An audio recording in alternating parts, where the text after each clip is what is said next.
Hello students. तो students question number 4 और chapter की, जैसा कि आपको मालूम है, चैप्टर हम लोग का चल रहा है सर्किल, क्लास 10th, और चैप्टर नंबर भी है हमारा 10। तो बच्चों क्वेश्चन नंबर 4 में क्या कहा गया है कि prove that the tangent drawn at the ends of a diameter of a circle are parallel. देखिए यहाँ पर क्या कहा गया है कि मान लीजिए हमारा ये सर्किल है, ठीक है, ये हो गया हमारा सर्किल और ये है सेंटर, ठीक है। अब ये सर्किल हमारा बन गया। अब इन्होंने क्या कहा कि जो हमारा डायमीटर है, तो सबसे पहले हम डायमीटर ले लेते हैं। मान लीजिए हमारा ये डायमीटर हो गया, ठीक है। और इस डायमीटर को हमने क्या कह दिया, ए बी डायमीटर कह दिया हमने कोई, ठीक है। तो जो क्या कह दिया हमने, ए बी डायमीटर। अब हमें क्या करना है कि हमें यहाँ पर ए पर और बी पर, ठीक है, ए पॉइंट से और बी पॉइंट से होते हुए टेंजेंट डालना है। क्वेश्चन क्या कह रहा है कि prove that the tangent drawn at the end, ठीक है। अब ये डायमीटर का जो एंड है वो ये है, ठीक है, और एक एंड हमारा ये है डायमीटर का, ठीक है। तो एंड्स ऑफ अ डायमीटर, ठीक है, तो ऐसे टेंजेंट जो डायमीटर के एंड से, ठीक है, डायमीटर के एंड से, ठीक है, ड्रॉ किए जा रहे हैं। यानी मतलब डायमीटर का जो एंड है ना, वो पॉइंट ऑफ कांटेक्ट बनेगा टेंजेंट के लिए। क्या बनेगा? पॉइंट ऑफ कांटेक्ट बनेगा, ठीक है। तो सबसे पहले हम क्या करेंगे, let A B is diameter, क्या लिखेंगे यहाँ पर सॉल्यूशन में, क्या करना है हमें, let A B is diameter, ठीक है, let A B is diameter. अब उसके बाद हमने क्या किया, ठीक है, हमने क्या करा, हमने दो टेंजेंट ड्रॉ किए, ठीक है। हमने क्या करा, दो टेंजेंट ड्रॉ करे। तो एक हमने ये टेंजेंट ड्रॉ करा बी से होता हुआ, ठीक है। थोड़ा सा देखिए, अब ये जब आप ड्रॉ करेंगे, आपके पास कंपास होगा, आपके पास स्केल होगा, आप बहुत आसानी से सही सर्किल बनाएंगे और ड्रॉ कर पाएंगे। लेकिन यहाँ पर बोर्ड पे थोड़ा सा प्रॉब्लम रहती है, ठीक है। तो ये टेंजेंट है हमारा, ठीक है, ये हमारा एक टेंजेंट हो गया, ठीक है। और एक टेंजेंट हम यहां पर ड्रॉ कर लेंगे जो ए से होता हुआ जाए, क्योंकि यही तो एंड पॉइंट है किसके, डायमीटर के। बोलो मेरी बात सही है या नहीं? तो ये हमने बच्चों क्या करा, दो टेंजेंट हमने ड्रॉ कर दिए। अब इन टेंजेंट के दोनों के नाम रख देते हैं। एक का नाम रख देते हैं पी क्यू, ठीक है, ये हमने एक टेंजेंट ड्रॉ कर लिया पी क्यू, ठीक है। और एक टेंजेंट हमारा ये है, इसका हमने नाम रख दिया आर एस, ठीक है। बोलो इतनी बात समझ में आई? एक हमने पी क्यू टेंजेंट ड्रॉ कर दिया और एक हमने आर एस टेंजेंट ड्रॉ कर दिया, ठीक है। तो P Q and R S tangent draw at ends of diameter, जैसे कि कहा, ठीक है। P Q and R S tangent tangent drawn at the ends of diameter, ठीक है, ऑफ अ सर्किल। पूरी बात लिख देते हैं, ठीक है। अब हमें ये प्रूव करना है कि ये पैरेलल हैं दोनों टेंजेंट। क्वेश्चन क्या कर रहा है कि दोनों टेंजेंट जो आपने ड्रॉ करे ये पैरेलल हैं या नहीं है पैरेलल, ठीक है। तो हम क्या जानते हैं कि जो रेडियस होती है ना, वो टेंजेंट के परपेंडिकुलर होती है। रेडियस क्या होती है?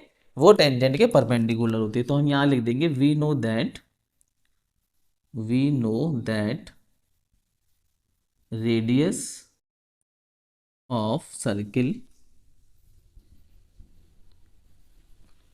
is perpendicular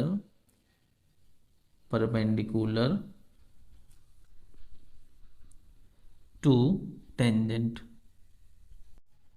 बोलो इतनी बात समझ में आई?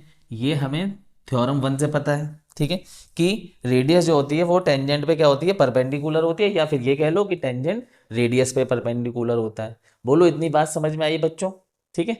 तो अब हम यहाँ क्या कह सकते हैं कि जो हमारा ये, इसको हम ओ, इसको हम सेंटर ओ कह देते हैं। तो हम क्या कह सकते हैं कि ये जो ओ ए है, ठीक है, जो ओ ए है वो परपेंडिकुलर है आर एस पे, ठीक है। सो ओ ए परपेंडिकुलर का साइन लगाया, किस पर है, आर एस पर, ठीक है। एंड अब ये जो हमारा ओ बी है बच्चों, ओ बी है, ठीक है। तो ओ बी क्या है, वो परपेंडिकुलर है किस पर, पी क्यू पर, ठीक है। और इतनी बात समझ में आई मेरी आपके? ठीक है। इतनी बात समझ में आई कि ओ ए जो है वो परपेंडिकुलर है आर एस पे, और ओ बी जो परपेंडिकुलर है वो हमारा किस पे है, पी क्यू पे। ठीक है, बोलो इतनी बात समझ में आई। अब यहां से देखते हैं बच्चों, ठीक है, यहां से देखते हैं। तो यहां से अगर मैं ये कहूं, ठीक है, ओ ए आर, ठीक है, एंगल ओ ए आर, क्या लिखूं, एंगल ओ ए आर, ठीक है, equal to angle O A S, ठीक है, एंगल ओ, या फिर मैं इसको ये कहूँ परपेंडिकुलर है तो मैं इसको ऐसे लिख सकता हूँ, O A R equal to 90 degree, ठीक है, और ओ ए एस, ठीक है, ये भी हमारा कितना होगा, 90 डिग्री, भाई परपेंडिकुलर है तो ये 90 डिग्री और ये भी 90 डिग्री। बोलो मेरी बात क्लियर हुई या नहीं हुई, होगा ऐसा या नहीं होगा, ठीक है। दूसरी चीज इधर आ जाओ अब। तो इसी तरह से हम कह सकते हैं भाई रेडियस जब परपेंडिकुलर होती है टेंजेंट पे तो ये एंगल 90 डिग्री और ये एंगल भी 90 डिग्री, तो हम यहाँ पे क्या कह सकते हैं, O B P, angle O B P भी 90 डिग्री होगा, और angle O B Q, angle O B Q भी 90 डिग्री होगा। भाई ये भी 90 डिग्री होगा ओ बी क्यू, और ओ बी पी ये भी 90 डिग्री होगा। ठीक है, बोलो इतना क्लियर हुआ। हमने क्या करा, हमने क्वेश्चन के अकॉर्डिंग हम चले। ठीक है, सबसे पहले हमने क्या करा, एक बार इसको मैं बता देता हूं कि ए बी एक डायमीटर है। ठीक है, ए बी क्या है, एक डायमीटर है इस सर्किल का, वो हमने पहले ड्रॉ कर लिया। अब क्वेश्चन कह रहा था कि जो टेंजेंट है वो ड्रॉन करना है उस डायमीटर के एंड से, तो हमने जो है क्या नाम है इसका, टेंजेंट ड्रॉ कर दिए एंड से। ठीक है, फिर हमने इसको लिख भी दिया कि let A B is diameter, P Q and R S tangent drawn at ends of diameter of circle.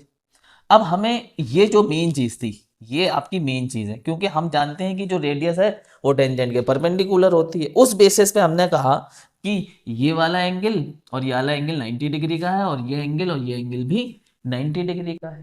ठीक है, बोलो इतना समझ में आया, बोलो इतना समझ में आया। अब इस बेसिस पे हम ये कह सकते हैं कि ये एंगल, ये वाला एंगल 90 है, ठीक है, ये एंगल 90 है और ये एंगल भी 90 है, और इन दोनों एंगल में जो रिलेशन बनना है वो अल्टरनेट इंटीरियर एंगल का बन रहा है। ठीक है, ठीक है, अब यहां से देखो कहानी।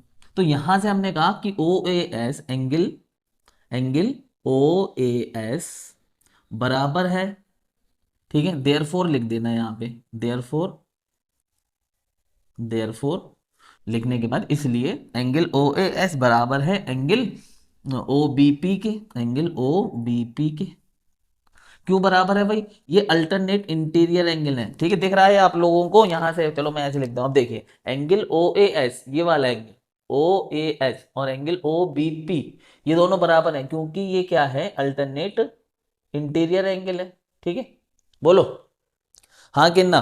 ठीक है, अच्छा इसी तरह से हम ये भी कह सकते हैं कि ये वाला एंगल ले लो, ये भी तो 90 है, तो इसको हमने क्या कहा था, ओ ए आर, तो यहां लिख सकते हैं हम एंगल ओ ए आर, ये किसके इक्वल होगा, भाई ये 90 है और ये वाला भी 90 है। ठीक है, तो O B Q, angle O B Q, ठीक है, ये भी बराबर है, क्यों बराबर है भाई, ये भी अल्टरनेट इंटीरियर एंगल है। बोलो, ठीक है, ये भी अल्टरनेट इंटीरियर एंगल।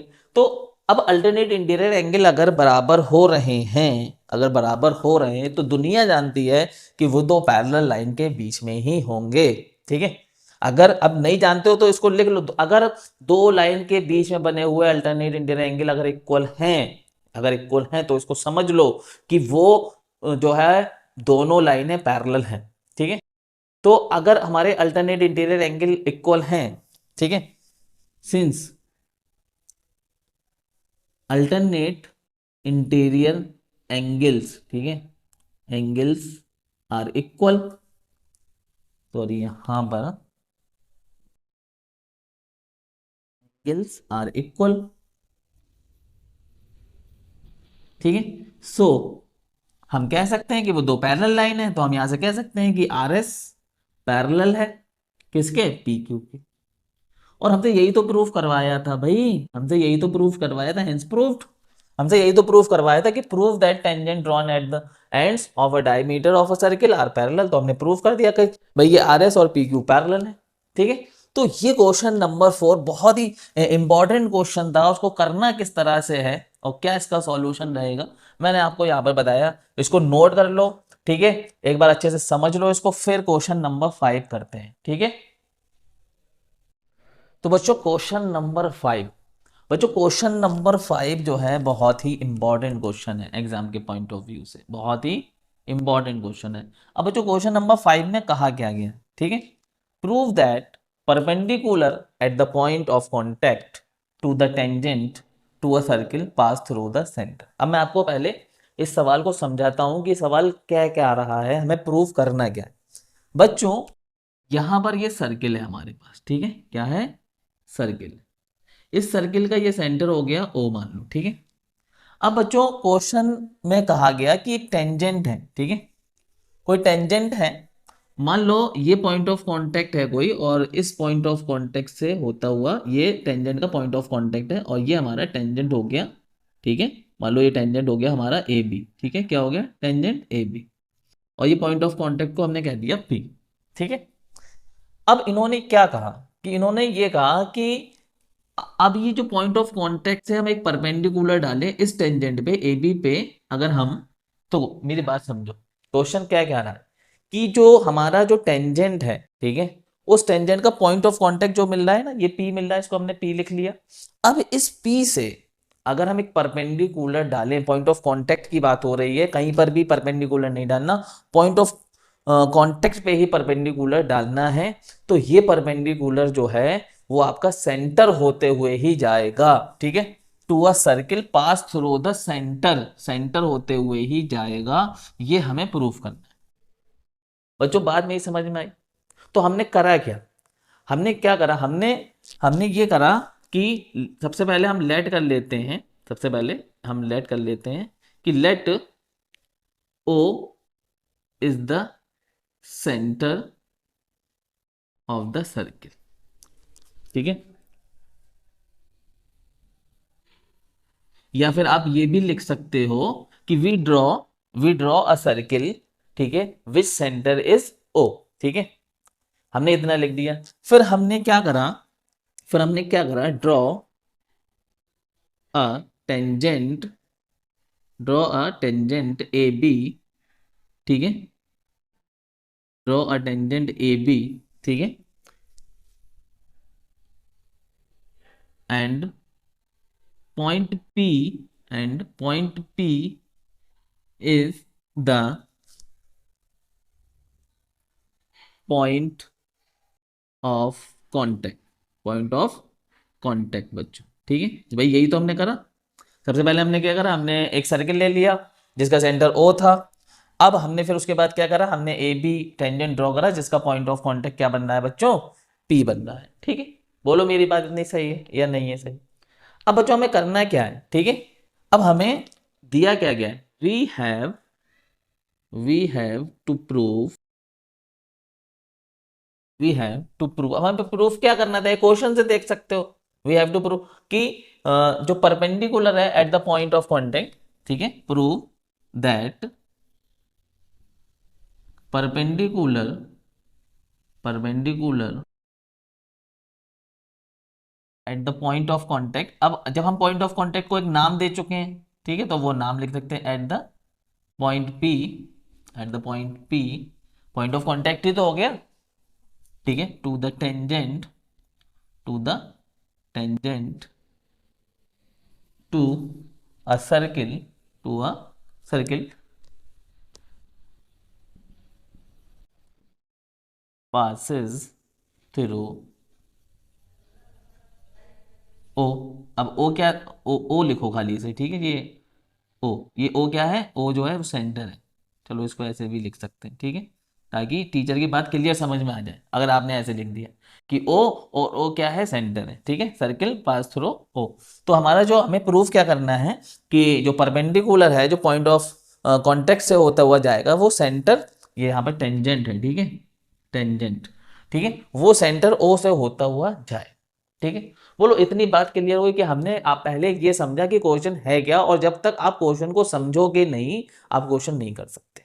ठीक है, क्वेश्चन की बारीकियां समझो। ठीक है, क्वेश्चन की बारीकी अगर आपको समझ में आ गई तो फिर सवाल आसानी से हो जाएगा। ठीक है, और प्रैक्टिस तो मैथ में बहुत ही इंपॉर्टेंट है, प्रैक्टिस आपको करनी ही है। ठीक है, अब हमने ये लिख दिया कि भाई हमें ये प्रूफ करना है। ठीक है, अब हमने क्या करा कि अब हम क्या करेंगे कि हमारा जो पॉइंट ऑफ कांटेक्ट P है, ठीक है, पॉइंट ऑफ कांटेक्ट जो P है ए बी पर, ठीक है, हम मान लेंगे कि हमारा जो परपेंडिकुलर है, हम यहाँ पे जो परपेंडिकुलर डालेंगे वो O से पास नहीं होता है। ठीक है, हम क्या मान लेंगे, हम ये मान लेंगे लेट परपेंडिकुलर लेट परपेंडिकुलर, इन्होंने क्या कहा था, इन्होंने ये कहा था कि भाई ये परपेंडिकुलर है, वो सेंटर से होता हो जाएगा। तो हम क्या मान रहे हैं कि perpendicular at the point P, ठीक है, P does not pass through centre O। क्या मान लिया, हमने मान लिया let perpendicular at the point P, जो पॉइंट ऑफ कांटेक्ट था, does not pass through centre O। ठीक है, इफ अगर हमने लिखा अगर perpendicular at the point P, ये पॉइंट P क्या है, पॉइंट ऑफ कांटेक्ट, आप पूरा भी लिख सकते हो point of contact, at P pass through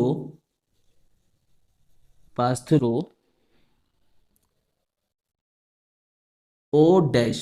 ठीक है, O डैश, हमने क्या करा कि O डैश पॉइंट ले लिया है कि यहाँ पर ये हमने पॉइंट क्या ले लिया, O डैश, ऐसे पिक्चर भी दिखानी है आपको। ठीक है, तो हमने क्या करा कि जो परपेंडिकुलर हम डाल रहे हैं, वो हमारा O डैश से पास हो रहा है, मान लो। ठीक है, एक हमने इसको सपोज कर लिया कि हमने जो परपेंडिकुलर डाला वो परपेंडिकुलर हमारा O से तो पास हुआ नहीं। ठीक है, लेकिन क्या हुआ, यहाँ पे इफ की जगह बट कर लो। ठीक है, क्योंकि सब चीजें हम लेट कर ले रहे हैं, but perpendicular at the point P pass through O dash से पास हो गया। ठीक है, बोलो इतना क्लियर हुआ, it pass through O dash.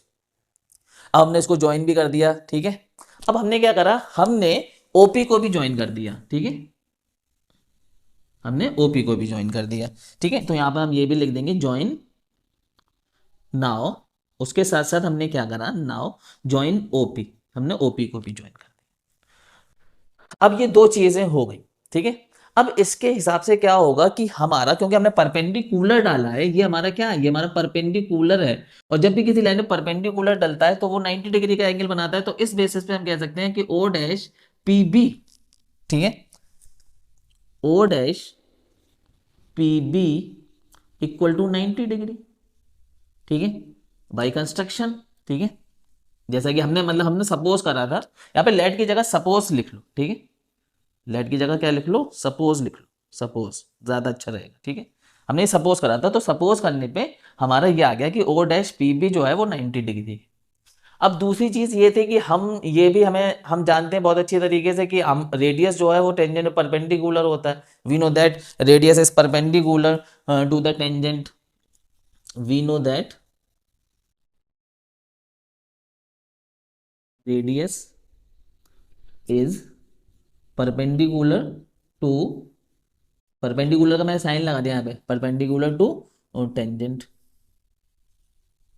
यहाँ पे टू भी लिख दो, टू टेंजेंट, शॉर्ट में आप ऐसे लिख सकते हैं। ठीक है, अब जो ये तो रेडियस है भाई, ये सेंटर से इस पॉइंट तक की दूरी, तो ये रेडियस ऑफ द सर्किल हो गई। तो इस बेसिस पे हम ये भी कह सकते हैं। ठीक है, अब यहाँ पे जगह नहीं रही बोर्ड पर, तो यहाँ पर यहाँ पर आ जाओ। ठीक है, जो जगह मिल रही है उसका यूज कर लेंगे पहले और फिर देखेंगे। ठीक है, ये आ गई कहानी। तो इस बेसिस पे हम क्या कह सकते हैं कि भाई ये भी हमारा 90 डिग्री हुआ, angle angle O P B भी 90 डिग्री हुआ, और angle O dash P B भी 90 डिग्री हुआ। वो आप जैसा सोच रहे थे उस वजह से हुआ, वो परपेंडिकुलर आप सोच रहे थे, जैसे कि हम सोच रहे थे कि भैया हमारा परपेंडिकुलर, तो परपेंडिकुलर की वजह से वो हमारी सोच में है। ठीक है, वो रियलिटी में है नहीं। बोलो क्लियर हो पा रहा है? तो ये दोनों एंगल 90 डिग्री हो गए, ठीक है। अब क्या करो, ये मान लो हमारी इक्वेशन नंबर 1 है, ये हमारी इक्वेशन नंबर 2 हो गई, ठीक है। अब क्या हुआ कि फ्रॉम इक्वेशन 1 एंड 2, इन दोनों इक्वेशन से हमने देखा, तो हम क्या कह सकते हैं, angle O dash P B equal to angle O P B, दोनों 90 डिग्री, ठीक है। अब हमने इनको कंपेयर करा तो ये हमारा रिजल्ट आया, ठीक है। बट अब यहां पे हम क्या लिखेंगे, बट बाय फिगर, ठीक है। ये फिगर जो आपने दिया, ठीक है, क्या ये दोनों बराबर हैं? ये दोनों तो बराबर नहीं है, इम्पॉसिबल है इन दोनों का बराबर होना। यहां से हम क्या कह सकते हैं कि हमारा एंगल OPB ग्रेटर देन, इसको पहले but angle OPB not equal to angle O dash PB, ठीक है। ऐसा नहीं हो सकता, यहां पर angle OPB greater than angle O dash PB है। बोलो भाई, ये एंगल बड़ा है ना, यहां से ये यहां तक आया और ये यहां तक आ रहा है, तो ये एंगल OPB बड़ा हुआ नहीं हुआ एंगल O डैश PB से? ये सवाल इसी तरह से होगा, इसीलिए इसकी इंपॉर्टेंस है, ठीक है। तो एंगल OPB हमारा बड़ा है, ठीक है। अच्छा, ये भी 90 था, ये भी 90 था, तो ये इसका मतलब हमारा जो एजम्पशन था वो रॉन्ग था, ठीक है। अब यहां पर हम लिखेंगे if OP and O dash P, ठीक है, आर कोइंसाइड लिख दो, ठीक है, कोइंसिडेंट लिख दो, चलो कोइंसिडेंट, देन अगर ये दोनों कोइंसाइड करें, ये दोनों कोइंसिडेंट हो, ठीक है, तब आप कह सकते हो then angle OPB equal to angle O dash PB। तब ये दोनों कोइंसाइड कर जाएं, ठीक है, ये दोनों कोइंसाइड कर जाएं, तब हमारा जो है ये हम कह सकते हैं, ये हमने जो पहले अजम्पशन करा था वो गलत हो गए, ठीक है। तो इसका मतलब ये हुआ कि यहां से जो हमें प्रूफ करना था कि जो आपका परपेंडिकुलर होगा, ठीक है, at the point of contact to tangent to a circle pass through the centre, so we can say that, बहुत बढ़िया सवाल है ये। अब इस बेसिस पे, क्योंकि हमने इतना करा, ठीक है, इस basis, so we can say that, यहां पे लिख देते हैं दैट, ठीक है, इसको इधर आगे लिखता हूं ताकि आपको दिखाई दे। So we can say that, तो हम कह सकते हैं कि हमारा जो परपेंडिकुलर होगा, so we can say that perpendicular,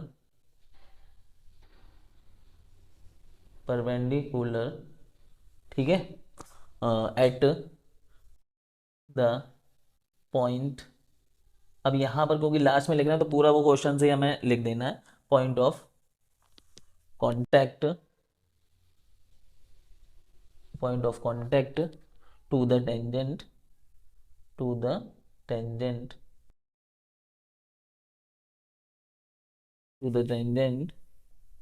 to a circle passes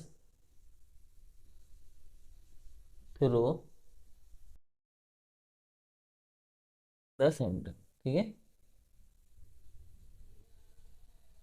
इस तरह से इस सवाल को हम प्रूफ करेंगे, ठीक है। तो students, question number 4 and question number 5 हम रखेंगे इस वीडियो में, और नेक्स्ट वीडियो में क्वेश्चन नंबर 6 के साथ हमारी फिर मुलाकात होगी। और आपने हमारा ये लास्ट तक वीडियो देखा है, इसका मतलब आप हमारे स्पेशल स्टूडेंट्स हैं, तो हमारे साथ बने रहिए और चैनल को सब्सक्राइब करिए, शेयर करिए।